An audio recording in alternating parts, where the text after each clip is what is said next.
Okay, this is the same circuit but with a different source. Now our source is the same source but it is flipped, and people had doubts, so I'm just doing this. So just to revise, we have to find the charge on the capacitor, that is the voltage of the capacitor, and to find that voltage we need to find a condition where the diode is forward biased. Now the diode is forward biased in the positive half cycle. It's like positive, positive, negative, negative. So in the positive half cycle the diode is forward biased. Our input is 10 VPP, so plus 5 volt and minus 5 volt, and that's how our wave is going to be. Okay, so our next thing is we need to find the voltage. Let's just short out our diode. We drawn the circuit of this loop into this loop. You can notice that the diode I have short circuited and I have considered the plus 5 volt case 1. So our KVL here is 5 minus 2 minus x is equals to 0. So it should be 3 minus x is equals to 0. So x is equals to 3 volts. Now our x is positive, so we need not change our assumption of positive negative. This was the assumption, positive negative. So what would be our charge on diode? Plus minus 3 volt. Yes, that's it. So now we can or we may not consider this diode situation for drawing our waveform. If we just consider the bigger loop, that is the super loop. Okay, so now we put our case conditions. Case 1, when our input is plus 5 volt, that is the positive half cycle, and this is the super loop, and this is the output voltage. So I'm just going to apply KVL. Notice that I'm not considering any current because I'm just going to ignore this resistor as VO, that is the output voltage.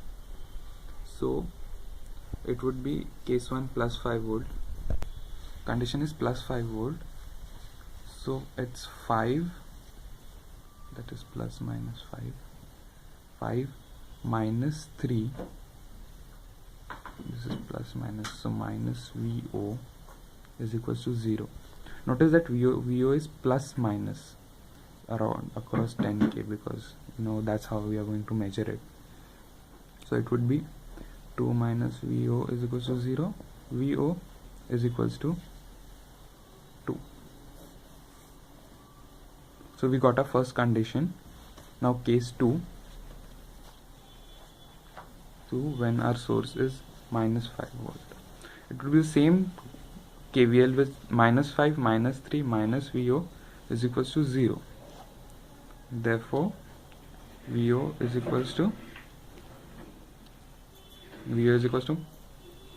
minus VO is equals to, let's do that, plus 5 plus 3 is 8. So VO is equals to minus 8 volts. Minus 8 volts. So now the final stage is drawing the waveform. Our output wave is VO is 2 volt in the positive half cycle. Our input was this. Just let's draw the input. This was our input plus, this is our input, plus 5 volt minus 5 volt, and our output would be this. So in the positive half cycle, what are the values that we are getting? 2 volts. We're just gonna draw a 2 volt line over here, 2 volt. In the negative half cycle, we are gonna draw minus 8 volts. So it is minus 8 somewhere around here, minus 8. And just measure the peak to peak value, it's again 10 VPP. So that's it, done. This is our output waveform. This is another point I wanted to mention in the last video, is what do we do with sinusoidal waves. So sinusoidal waves, just consider them as square waves, solve it, and what we have to do at the end is we just draw this. This is our output, right? So just slightly draw this 2 volts and minus 8 volts. Now we are going to find the center, that is the 0 line, because here it was 0 and it was at the center itself.